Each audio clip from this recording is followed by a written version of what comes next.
Hello, welcome to the musical Mealworm, and I hope you guys are having a good night or good morning or wherever you are.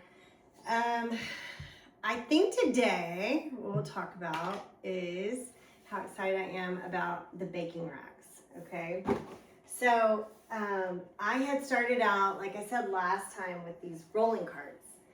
And actually, no, I didn't start out with rolling carts. I had an aquarium first, and like just a little setup like this, and then I was like, oh, I can definitely get some more aquariums. And then you go with this at the beginning and you're like, oh, these guys only need like this much room. And so I found out that the few things I had gotten for aquariums were complete waste of space. Not waste. If you have one, perfect, put them in it. And this one, I'm actually going to, I've done this a couple times. I've put a cycle, and then I kept feeding on top of them a little bit of substrate, and then let the beetles go, and then let everybody go in here together to see the whole ecosystem, to see how that would play out.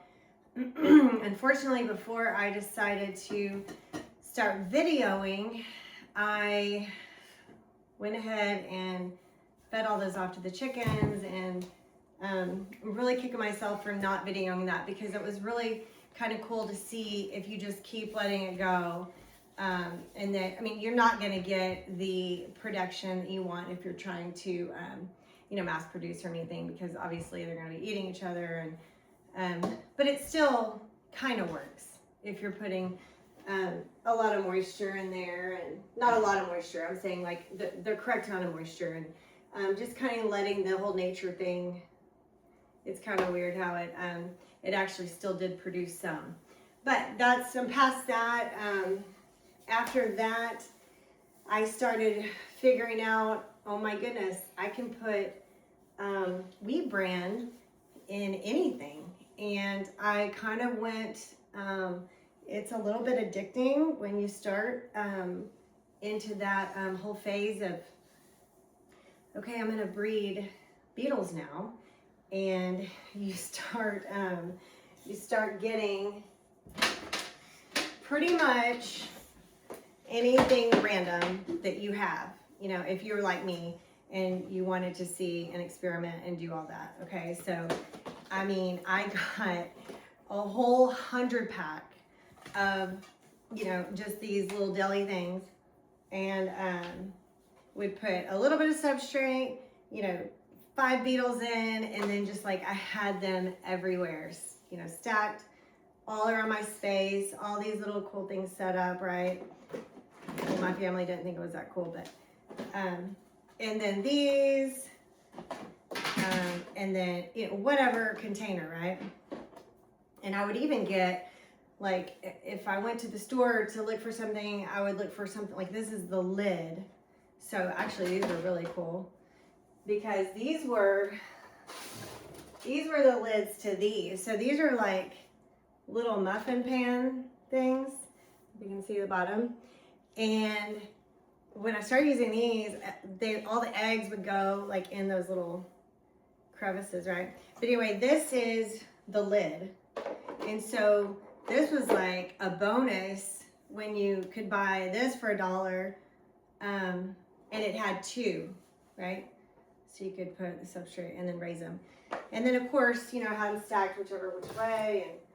And then as soon as they start to move, then I would dump the entire, like I would dump all the little things into the big container. And so then, and then I had all the little containers, I could just keep going. So the negative to that was, if you're ADD or and you have stuff all over the place, you have absolutely no documentation about who's growing and who's doing what. So that was fine. I wasn't worried about it. I just wanted worms and like to see everybody grow and experiment. And so point being here is that you can use whatever, you can use, as far as the container goes.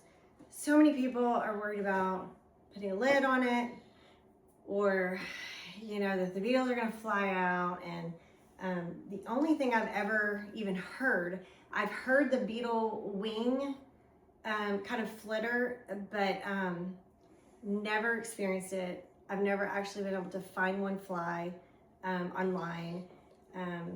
Somebody explained it, I think Midwest, where I guess they can fly in a direction, but they cannot fly up. So if they're falling, then they can use their wings to carefully fall, but they're not actually flying. So anyway, so if you're worried about that, putting a lid on it, and then the more I start watching and reading, you know, people, if they have pest problems or if they have, you know, rodents or something else they're worried about getting in, not necessarily the beetles getting out, then I guess they're putting, you know, you have to put something on it, or, you know, screen or something to prevent that from happening. But as far as worrying about your beetles, I had them everywhere, stacked. These are actually cool because I had just enough substrate in there where I could put this on top, and you know, everyone kind of, or not everyone, but there's people that worry about the air flow, and that's another thing that in my experience has not been a problem. I've had that on top, and it's almost like they thrive better because they're getting more something, moisture. I don't know if it's because it's over dry or over hot or hadn't got into the temperature thing yet, but I do know that they had enough air. And then just like with these containers, I don't know if the camera's up there, but the Sterilite containers with, well, kitties on this one, you can't see this one, but you know, the Sterilite containers with the lids. So like these, I leave this lid on here, and you know, I don't think they need that much air because I've never had any, you know, suffocate or anything. And in fact, I think they thrive when I stack them like this. These are probably just medium size.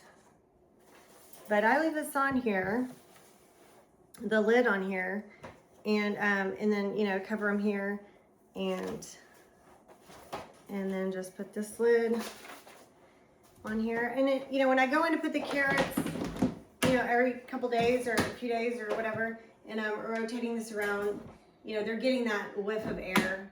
So, you know, maybe that's because they're getting some air in that rotation. I think, yes, if you were to take that air supply completely off in a sealed container for, you know, a week or longer, you know, something like that, then yes, you know, obviously they're going to run out of air. But I think for the size of that, I think hasn't been a problem for me. Especially, and these too, I like, because these, you know, you can randomly find these places. This is a nursery right now, so there's nothing going on in here. I just pulled beetles, probably, let's see, probably a week or two ago. A little bit of movement, but here's my little tiny carrot. I usually try to put one tiny carrot somewhere so that I can go to that spot first to see, even though it's old, they still for some reason can go to that and smell that. And you can find them, you know, faster, not that if you're in a hurry to find them. But anyway, same thing with this. Like if I'm opening that every once in a while, then I don't feel that they're, sorry, my head cut off. Then I don't feel that they're suffocating that way. I think when I first couple of ones I got, you know, I did the whole drilling the holes. I was so worried about them breathing or having enough airflow.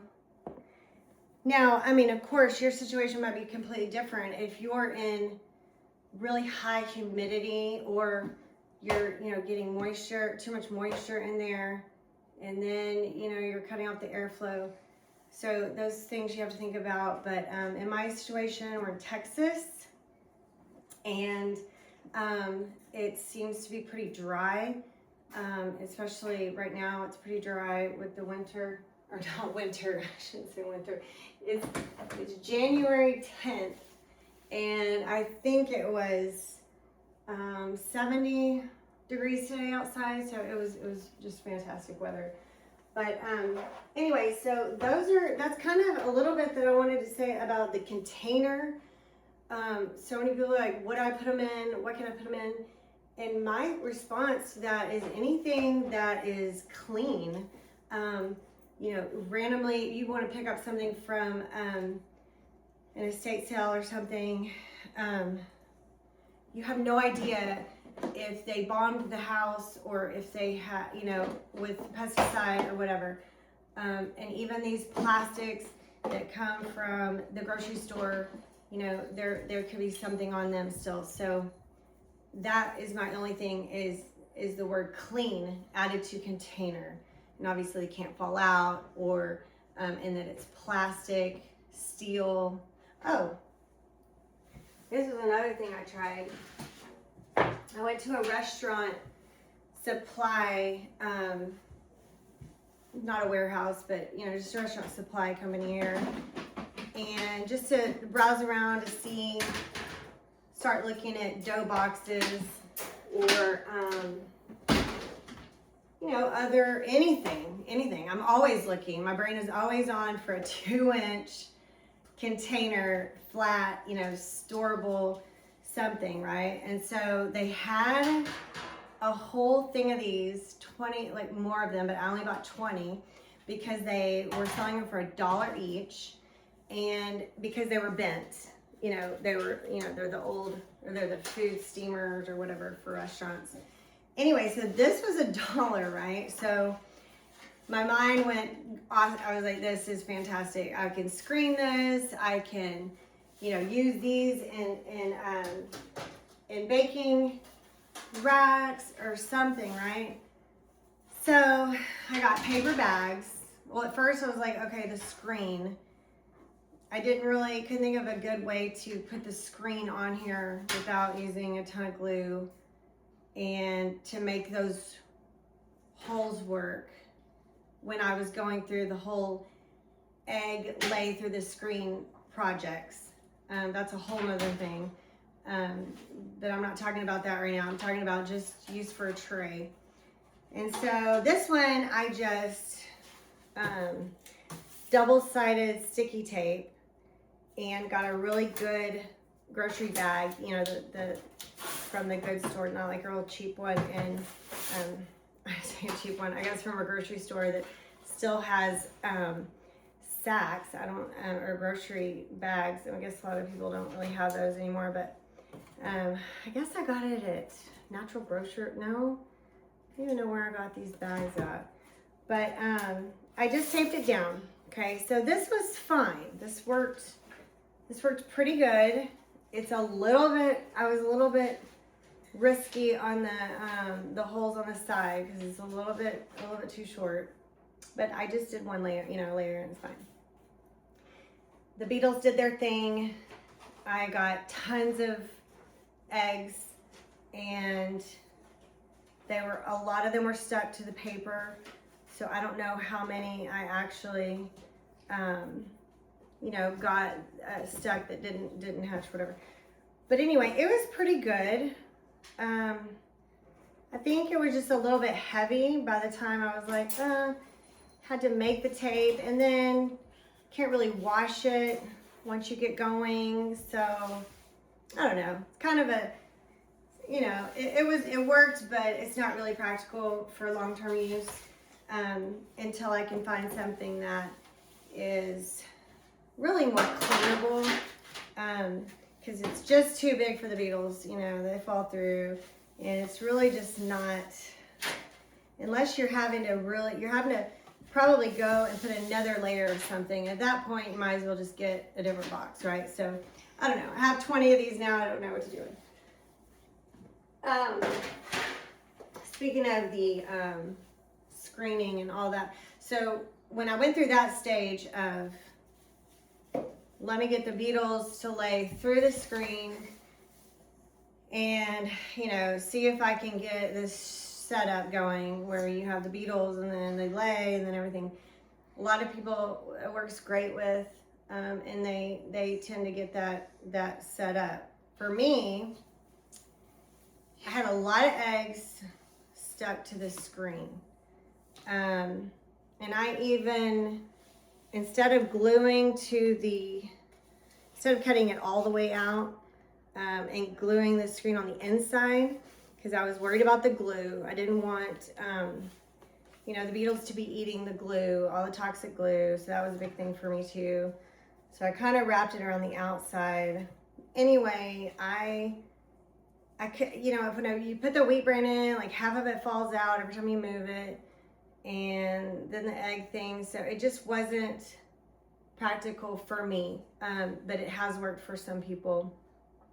I do use this now though for sifting. So these actually worked pretty good. If you put them, especially like in those long Sterilite containers, they almost fit in there, and you can just run them back and forth, and it's kind of a sifter thing.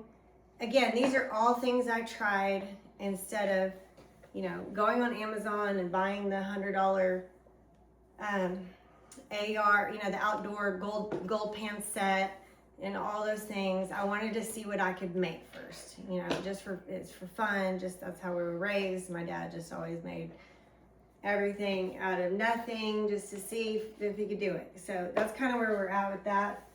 And then even these are just random things around the house that I tried for sifting. This one actually works the best. This is a cover for for fly when you go camping and you put your food out and you put this over it to keep the flies off or whatever. This is actually the same, I think it's an 8 or whatever the size is the screen, and it really worked for, I don't want to have to move this camera, but it really worked for like this, right? Because I can put this whole thing in here and just sit it in here and just like let it stay for a second. I'm going to get the camera and kind of show you what I'm talking about.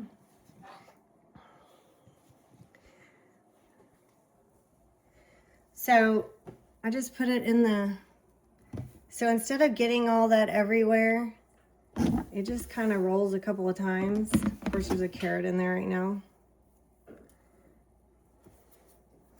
But if you're just trying to get like a few out and you're not into a whole, doing a whole operation, like if you just want to get a scoop out to go feed or whatever, or in this case, like if I just need to grab 100 and I'm going to put them in the container for somebody that wants some, then I can just do it real quick, Now that's,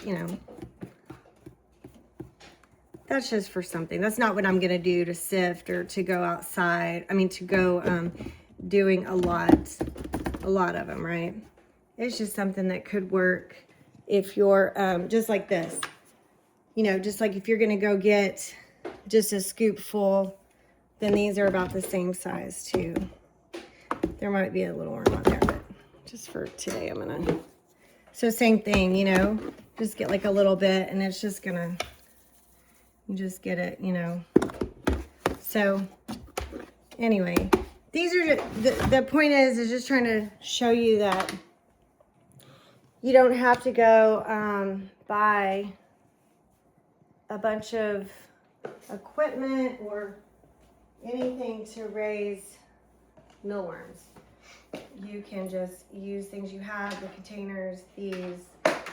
This was another like little colander.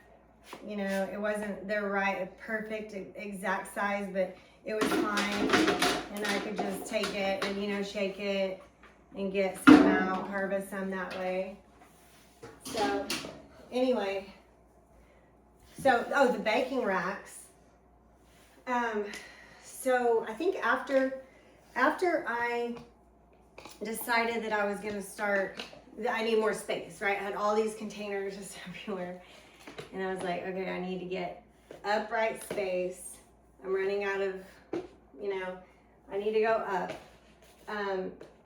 I looked on Marketplace, I went to the restaurant supply place. They wanted like $125 each for like, you know, an old rusty one. And so these are really expensive. They're not something that you're gonna go out and buy for you know, just nothing. So the other day, we had a catering company that was going out of business that I saw. So went to meet with them, and I actually got both of these for $100 plus all these.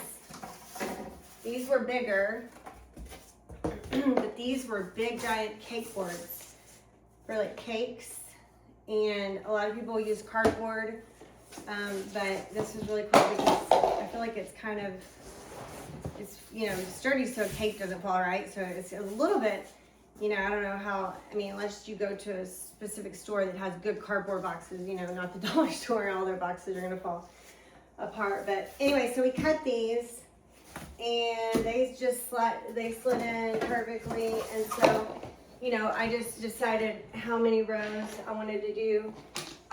This thing, everyone makes fun of me because I just have random things. But in the barn, I had gotten these to mend a fence. Another long story. But I have a ton of these actually. And what they are is from a store, like retail store, where they hold the items on a rack, like for selling items, you know, at Target or whatever. And so this worked perfect. I had to cut it. I had to get my little oscillating tool or wire or metal cutter, cut it, and then that way these slide in, and that'll support that, you know. So now it's got a little bit something more in the middle, so I don't have to worry about it at all now. But you can put a piece of wood. I mean, obviously you guys are gonna come up with whatever, right? So just trying to get your minds working that you can do anything that you want to do. I mean, just start thinking and trying things and putting stuff together. And I love these so much that I still will fill these random containers just because I'm like, oh, I have another spot, another place. Let's just put some more in there, you know? I mean, eventually, if I do grow, then I don't want to have random containers. I do want to, you know, get a little bit more organized where it's not symmetrical, but in order. These were dollar store litter boxes. So a few months ago, or like 6 months, I guess, they were $1.25. Now they're $1.50. So I know this is funny, but all of it adds up when you're trying to, you know, do it just to see what you can do financially for just to see how much you can do for, you know, not nothing, but just to put it together, right? Instead of just going to buy something. Because I know the dough boxes are a little bit more. And then of course, when you go to those breeding boxes, like the blue ones and gray ones and all that, from internationally, you have to get, I think it was like 85 for one pallet, 85 of those, and you had to get a pallet. And I'm still looking at who to trade with. I know there's Alibaba, and there's some US trading companies that will kind of help you get things internationally so that you're not having to buy, you know, whole warehouses. So I'll share that whenever I do get it. I know there was like fair.com, F-A-I-R-E, that I was going to get a bunch of these. Problem with these is if I want to be truly organic, I have to start thinking about, am I using BPA free containers? So probably not a huge deal, but you know, if they are full plastic, chemicals, and I don't know if that's really where I want to go with it if I'm trying to promote complete organic. So anyway, what else was I gonna, oh yeah, we did get our, the logo, and so this is what the logo is gonna be. Little fat chicken, so cute, and a little chunky mealworm. So the musical mealworm. So I gotta get some posters, order, you know, try to do something with the walls, and then we got, I did get, you know, the little scale starting to weigh out, so I can see how much, you know, 100 weighs each time, and then get my little cup that will help me, so I'm not hand counting every single time, right?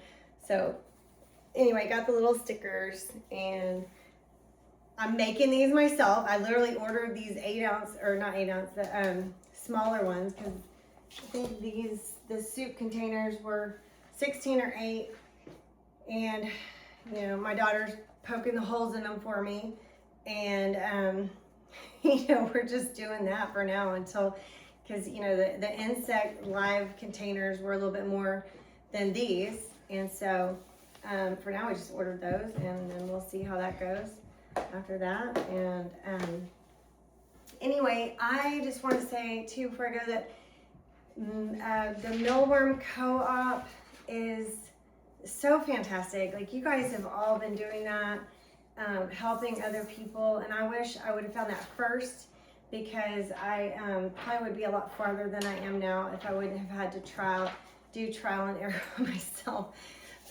So everybody on there is so awesome and helpful, and so thanks for watching, and hopefully I can come up with something to show y'all soon, and y'all have a fantastic day. Okay, bye.